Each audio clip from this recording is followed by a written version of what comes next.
Hari Om. In this part, we will explore the meaning of the 17th Shloka of Sri Vishnu Sahasranamam.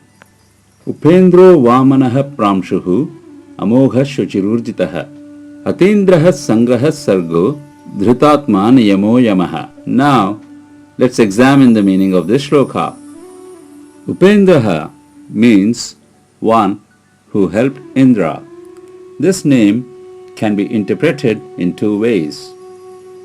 The first meaning is that he is the one who helped Indra.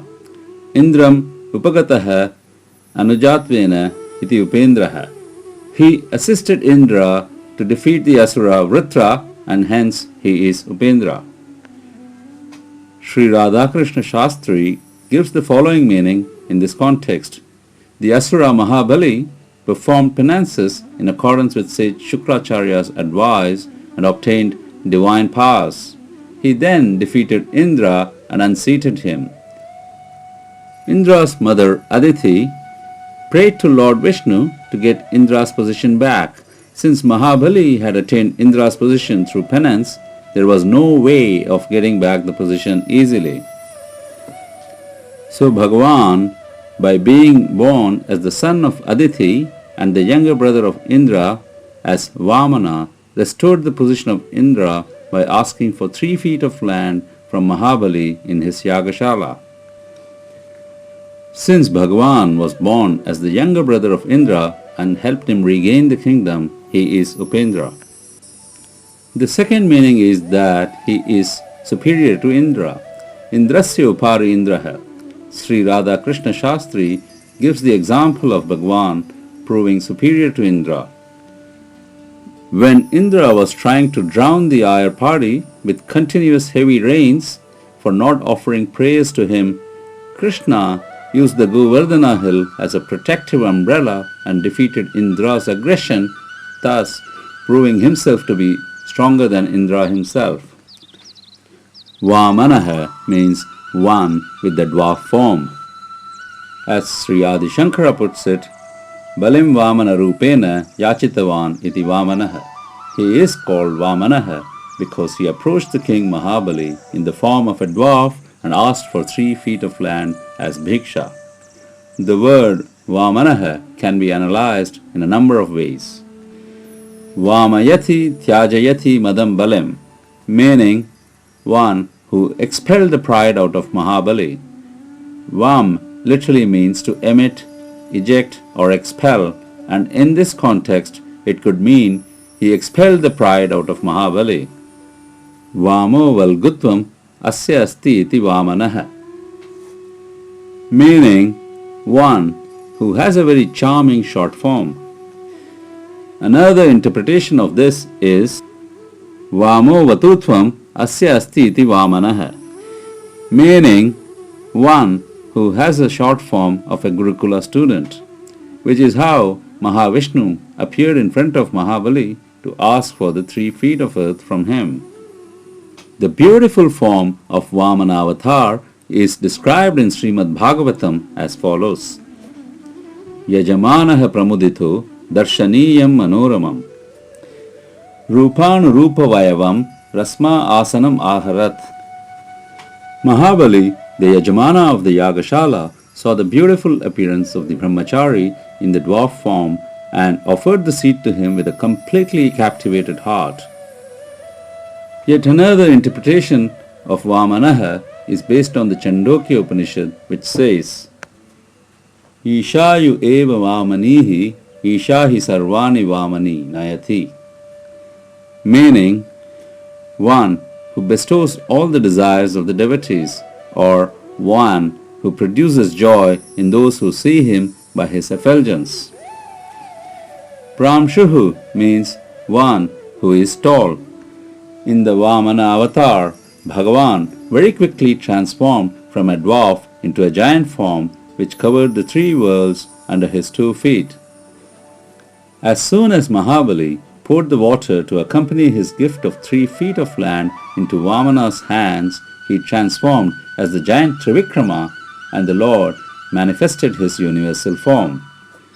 Sri Adi Shankara says, Sayeva Jagatrayam Kramamanaha Pramshuhu abhut iti pramshuhu. Meaning, the same person who came as Vamana, the dwarf, became a giant Trivikrama and covered the three worlds. Hence, he is called Pramshuhu. The Nama Pramshuhu can also be analyzed as Prashnute Prakarshena Urdhvam iti Pramshuhu, meaning one who gets transformed from a dwarf to a giant. In the Harivamsa, it says, Tasya Vikramato Bhumim Chandradityo Stanantare Nabha Prakramanasya Nabhideshe Vyavastithau Divam Akramamanasya Janumule Vyavastithau. Meaning, first he assumed the tall form where the sun and the moon were his two eyes. Then he measured the earth, they were at the level of his bosom. As he measured the space, the sun was at the level of his navel, and as he lifted his feet to measure the heaven, the sun and the moon were just below his knees. Amogaha means one whose acts are never purposeless. Amogaha appeared earlier in the 12th Shloka as the 111th Nama, where we explain this to mean that he always gives fruits to those who worship him. We will see this analyzed differently now as Namoham Chestitam Yasya Saha Amogaha, meaning one whose acts are never futile. This is a typical understatement in the Sanskrit language to imply that his acts are extremely productive. Every act of Bhagavan has a purpose and value. All his incarnations are orientated towards protecting the virtuous and destroying the wicked. His actions are examples of how to practice dharma and are lessons for all humans. When Bhagavan asked for 3 feet of earth from Mahabali, it helped Indra, and when Mahabali could not give the 3rd foot, it helped subdue Mahabali's pride and make him a great devotee of the Lord on the spot. Shuchihi means pure. Suchyata iti Shuchihi means one who purifies his Shuchihi. Bhagavan is pure because he is the Paramatma who is uncontaminated by actions and their effects. We saw in the earlier shloka that is Anagaha, which means untainted. He is Shuchihi because one who contemplates on him becomes pure, and thus association with him makes one pure. Whatever he does is in accordance with dharma, and so his purity never diminishes. He is Pavitranam Pavitram, or purer than the purest. The Dhyana Shloka of Vishnu Sahasranamam says, Avikaraya Shuddhaya Nityaya Paramatmane, meaning salutations to the immutable, pure, permanent and supreme being. There are several references from the Shruti which attest to his purity. Shuddham apapa vidham asparshascha mahan shuchihi from the Ishavasya Upanishad. Sri Adi Shankara gives prominence to the second meaning, saying, Smaratham stuvatam archayatam chapavanatvat shuchihi, meaning he is called Shuchihi because he purifies those who think of him, sing his praises or worship him in any which way. There is a shloka which says, Asya spashascha mahan shuchihi, even his touch is enough to purify anyone. Sri Satyadevu Vasishtha takes this interpretation one step further by pointing out that everything Bhagavan does is resplendent with beauty that speaks of his purity. All one has to do to realize this is to look at the beauty of his creations such as flowers, plants, flora and fauna, the water flowing in the rivers, etc. So he is all around us, displaying his innate quality of purity constantly. Urjitaha means one who is endowed with immense strength. Urja means balam or strength. Sri Adi Shankara interprets this as bala prakarshana shalitvat urjitaha, meaning he is of proven strength. This is one of the Shadgunas of Bhagavan. His strength is displayed whenever he has to take care of the demons. Sri Satyadevu Vasishtha points out that he is Urjitaha not only because of his immense strength, but also because of he being the sum total of the strength of all his creations, since he is the source. He gives the following Vedic quotes to substantiate this interpretation. Urja detam avasyojasa tvam piba somamadaya kam satakrato. Urja pinvasva samishodhi dehina, from the Rig Veda. Urgasyangrasyu namrada urjam mayi dehi, from the Yajur Veda. Balamasi balam mayi dehi, from the Yajur Veda. Urjo balam sa ojo ma agan, from the Atharva Veda. Ojosi sahosi balamasi bhrajosi. As is evident through many of the mantras above, the devotee is asking for balam from Bhagavan, as he is the source of balam or strength in all his creations. In the Bhagavad Gita, chapter 7, verse 11, Bhagavan says, Balam balavata chaham kamaraga vivarjitam, meaning, I am the one that gives strength to the strong. Now, let's see the story of Parashurama avatar, which demonstrates Bhagavan's immense strength. Parashurama is the sixth avatar of Lord Vishnu. He was born to Rishi Jamadagni and Renuka. He is one of the 7 Chiranjeevis or immortals. The grandfather of Bhargava Parashurama was a great rishi by the name Ruchika, a direct descendant of Brahma. One day, the rishi was traveling through the country and visited the court of Chandravamsi king Gadhi. The rishi, besotted by the beauty of his daughter Satyavati, asked the king Gadhi to have her as his bride. Considering him to be an unworthy match, the king was a bit reluctant but could not deny the request of the rishi Ruchika. He agreed to give his daughter away to the rishi, but on the condition that sage Ruchika should give him 1,000 horses, all with 1 ear black and the body entirely white like a moon. The rishi agreed to the demand of the king and performed a penance to god Varuna. The rishi was blessed with the horses that the king had requested and gave them to the king. The king had to fulfill his promise, and thus Rishi Ruchika married Satyavati. Satyavati adjusted well to the ascetic life as she was blessed with a very good attitude. Meanwhile, at the kingdom, her father had no heir to the throne, and this also worried Satyavati. Satyavati expressed the concerns of her mother for a heir to the kingdom to sage Ruchika, and also her desire to have a child.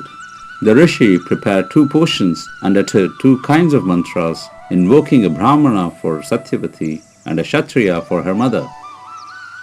He gave Satyavati both the potions, one for her mother so that she would have a mighty Kshatriya son, and one for Satyavati so that she would have a son that would become a great sage, and he went out to bathe. Satyavati gave the potions to her mother. However, out of her love, Satyavati gave the potion meant for her to her mother, as she thought that the sage would have prepared her potion to be superior out of love for her. She had the potion intended for her mother. In time, both the mother and daughter were expecting their child.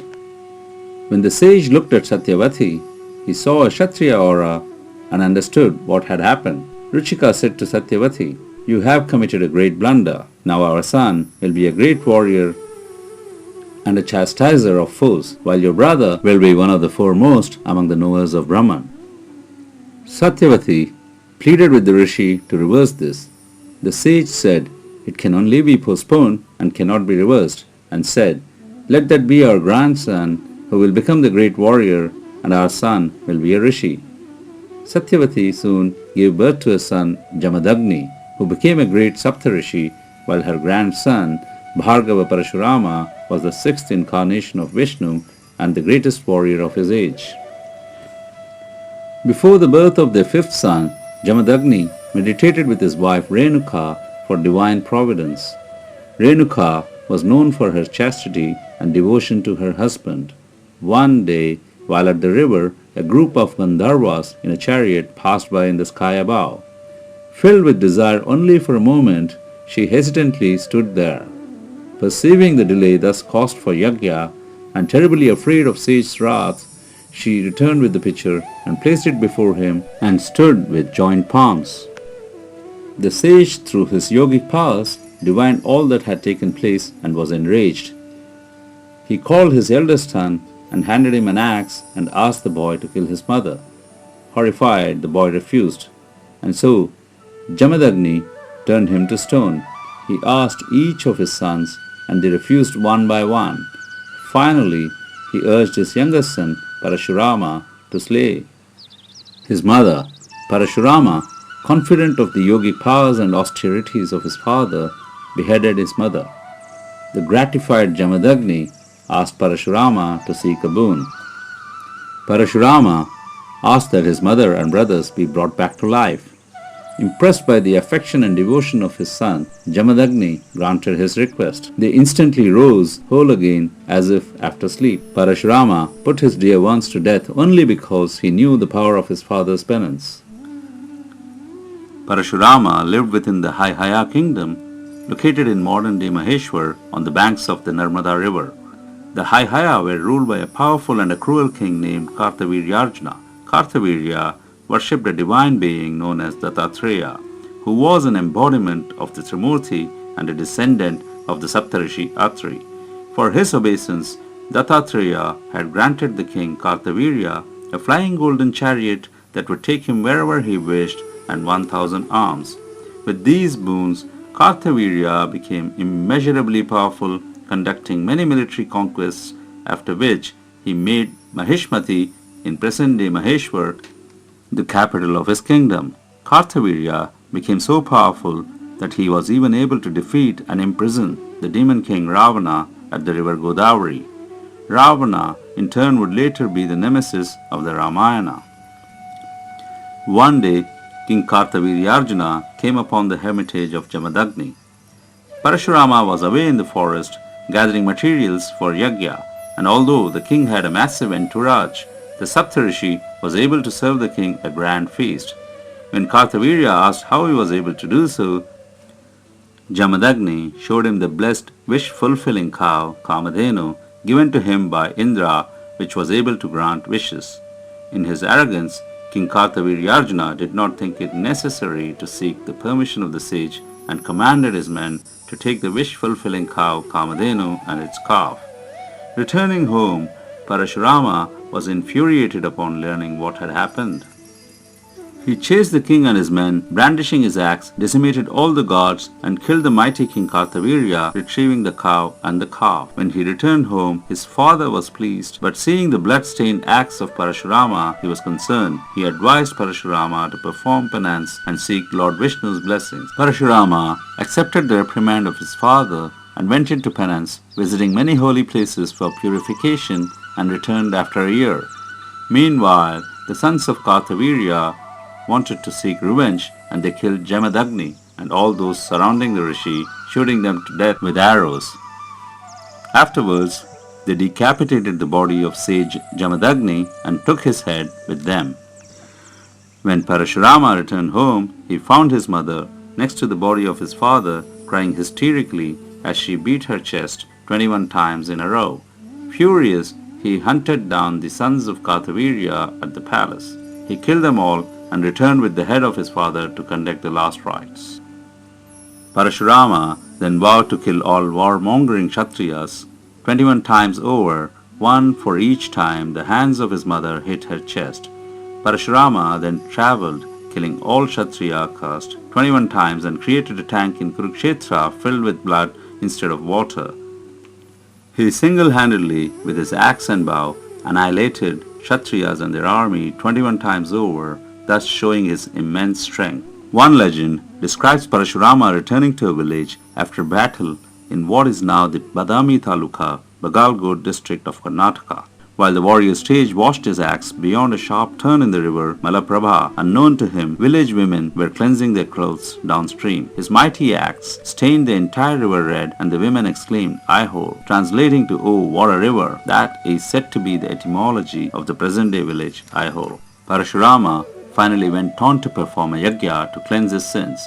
He took a bath in the river Saraswati, a river representing the Vedas, and he shone like a cloudless sun. He performed a yajna and donated all the kingdom to sage Kashyapa. Meanwhile, the son of King Gadhi became the celebrated sage Vishwamitra of extraordinary effulgence and abandoned his Kshatriyahood to embrace Brahmanical ways of asceticism. Atindraha means one who is superior to Indra. This name is in contrast to the earlier name Upendra. In the same shloka, this means Atitya Indram Stitaha Jnana Aishwaryadhibihi Swabhava Siddhaihi iti. He is called Atindra because he surpasses Indra in all aspects, including knowledge and wealth, as well as natural accomplishments. Swami Chinmayananda points out that in Vedanta, Indra stands for mind intellect and the Paramatma or the pure self is superior to mind since it transcends the mind. Sangraha means one who is easily reached. Sri Parasara Bhattar gives the interpretation Athabhaktaihi ayatnena sangrihayata iti sangraha, meaning one who is reached by his devotees without any effort other than pure devotion.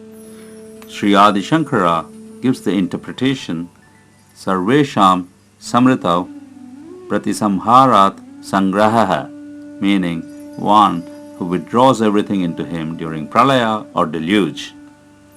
Swami Chinmayananda gives the interpretation that Bhagavan is Sangraha because he holds the entire world of beings and things together. Sri Satya Vasishtha looks at this name as Sama and Graha, or holding everything together in one form by being the resident soul in everything. Sargaha means the creator of himself. The root word is Srij, meaning to create. Sri Adi Shankara defines the name in two ways. Srija Rupataya Sargaha Etutvat Va. He is Sargaha either because he is in the form of his creation, that is the universe, or because he is the cause of the creation of the universe. In other words, he is both the universe and its cause. He has created the universe out of himself, as the Upanishad says, Purnamadaha Purnamidam Purnat Purnamudachyate Purnasya Purnamadaya Purnameva Vasishyate, meaning he created the perfect universe out of himself and still remains perfect. Dhritatma means that he is the supporter of all Jivatmas.